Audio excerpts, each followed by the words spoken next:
माध्यमिक आदर्श विद्या मंदिर सपोटरा, जिला करौली। देखिए बच्चों, आज के इस पाठ्यक्रम में हम इट का प्रयोग कैसे करते हैं या इट का प्रयोग हम कब करते हैं।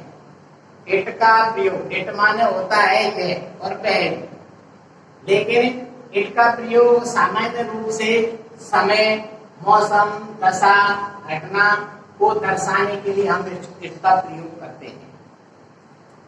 अतः ऐसे वाक्यों में हम इट का कोई भी अर्थ नहीं लगाते हैं। जब हम समय, मौसम, दशा, घटना आदि जिस वाक्यों में जब आ जाता है तो उस वाक्य को हम इट से चालू कर देते हैं, लेकिन ऐसे वाक्यों में हम इट का कोई भी अर्थ नहीं लगाते हैं। जैसे 10 बजे हैं, तो 10 बजे हैं तो 8 is 10 o'clock, तो यहाँ पर इट का कोई अर्थ नहीं लगा है। बाकी इट का अर्थ लगाते तो इट का अर्थ हो जाता है यह 10 बजे हैं। इसलिए अगर मौसम आ जाए, समय आ जाए, दशा आ जाए, घटना आ जाए, तो ऐसे वाक्यों की जब ट्रांसलेशन बनाते हैं तो वहां पर ऐसे वाक्यों को हम इट से शुरू करते हैं। जैसे 10 बजे है, 8 is 10 o'clock, तो इसका अर्थ हो गया 10 बजे। अगर मान लो अंग्रेजी से हिंदी बनाना है और ऐसे आ गया 8 is 10 o'clock, तो इसका अर्थ का अनुवाद करेंगे जब हिंदी में तो करेंगे 10 बजे है या 10 बजे का समय है। इस प्रकार से हम इसका प्रयोग करेंगे। दूसरा, इट वॉज संडे, रविवार का दिन था। भूतकाल में जब मौसम, समय को जब बताएंगे तो हम यहाँ पर बाद लगाया, यहाँ पर वर्तमान काल है इसलिए मैंने इट लगाया, तो इट वॉज संडे, रविवार का दिन था। तो यहाँ पर किसी घटना, मौसम और समय के बारे में जब आ रहा है इसलिए हम इसने इसको इट से शुरू किया। दूसरा, आज सोमवार है। जब इसके हम ट्रांसलेशन करेंगे, अंग्रेजी ट्रांसलेशन जब हम करेंगे तो इसकी होगी इट इज मंडे टुडे, आज सोमवार है। तो इसको हमने इट से चालू किया तो यहाँ पर भी इट का कोई भी अर्थ नहीं लगा।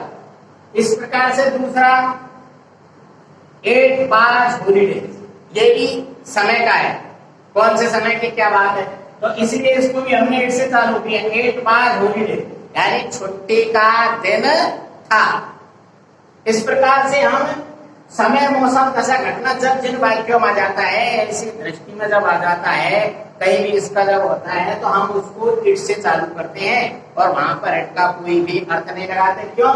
यहाँ पर इट एक इंट्रोडक्टिव वर्ड है, यानी एक परिचयात्मक शब्द है जिसका कोई अर्थ नहीं लगाते।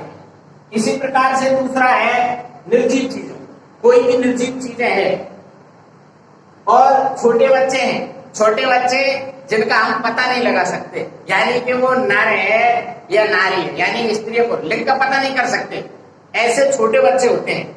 इसलिए उनके लिए भी हम इट का प्रयोग करते हैं।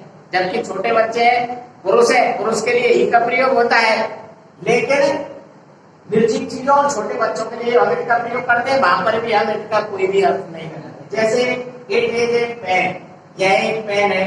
It is a chair, it is a child. अब चाइल्ड का मतलब छोटा, जैसे कोई महिला है और उसकी गोदी में बच्चा है तो हम दूर से उसको देखेंगे तो बच्चा तो है, लेकिन अब बच्चा है, बच्ची, उसका पता नहीं लगा सकते, इसलिए हमने इसका इट का प्रयोग किया है यहाँ पर छोटे बच्चों के लिए। इसलिए वहां पर ही और सी का अर्थ नहीं करते हैं, ही और सी नहीं लगाते हैं, इसलिए वहां पर छोटे बच्चों के लिए हम इट का प्रयोग करते हैं। इट इज ए चाइल्ड, यह एक बच्चा है। It is it was child, वह एक बच्चा था। इस प्रकार से दूसरा जो है, तीसरा, इट का अर्थ हम कोई भी नजदीकी के लिए, निर्जीव वस्तु है या सजीव वस्तु है, उसके लिए भी हम इसका इट का प्रयोग करते हैं। दूसरा, इट का प्रयोग हम केवल एक वचन संज्ञा के लिए ही करेंगे या एक वचन के लिए करते हैं। कोई भी बहुवचन आ जाएगा तो वहां पर इट का प्रयोग नहीं करते हैं। जैसे इस प्रकार से नहीं करते, इट वाज, इट वर, इस प्रकार से नहीं लिखेंगे। इट वाज लिख सकते हैं, ठीक है ना। इसलिए हमेशा इट का प्रयोग केवल एक वचन के लिए ही करते हैं। एक वचन कोई भी आएगा तभी हम इसका इट का प्रयोग करेंगे, अन्यथा इट का कोई भी हम प्रयोग नहीं करेंगे। तो छोटे बच्चों को हमको इस प्रकार से समझाना है, इस प्रकार से सबको ध्यान रखना है कि कोई भी समय आ जाए जिन वाक्यों में, जैसे कहानियों में, निबंधों में, जहां भी आ जाए। निबंध भी हम लिखते हैं, जैसे किसी गाय पर निबंध लिखा तो हम उसको इट का प्रयोग करेंगे उसके लिए।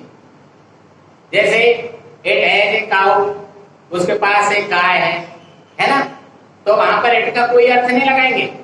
ऐसे ही इट है ए लॉन्ग टेल, उसके एक लंबी पूंछ है। यहाँ पे एक वचन है इसलिए उसके लिए हमने इट लगाया। तो किसी भी कोई जानवर जो है, जो जानवरों के लिए भी हम इट का प्रयोग करते हैं। जानवर है, पशु पक्षी है, उनके लिए भी हम इट का प्रयोग कर सकते हैं। कोई भी है ट्रांसलेशन बनानी है हिंदी से अंग्रेजी, तो हम उसको इट से चालू करेंगे। कोई भी जैसे जानवर है, जैसे यह एक उपयोगी जानवर है, तो it is an useful animal. इस प्रकार से हम इस इट का प्रयोग करेंगे। तो सामान्यतः निबंधों में, ट्रांसलेशनों में और एप्लीकेशन और कहानियों में हम इट का प्रयोग करते हैं, और ज्यादातर इट का प्रयोग कहानी, निबंध और उनमें करते हैं। अब कल आप जो करके लाएंगे, तो ऐसे में 3 वाक्य दे रहा हूं जिनकी आप अंग्रेजी ट्रांसलेशन बना के लाएंगे। नंबर 1, गर्मियों की छुट्टियां थी, इसकी ट्रांसलेशन बना के लाएंगे अंग्रेजी। दूसरा है, यह एक सुंदर बच्चा है।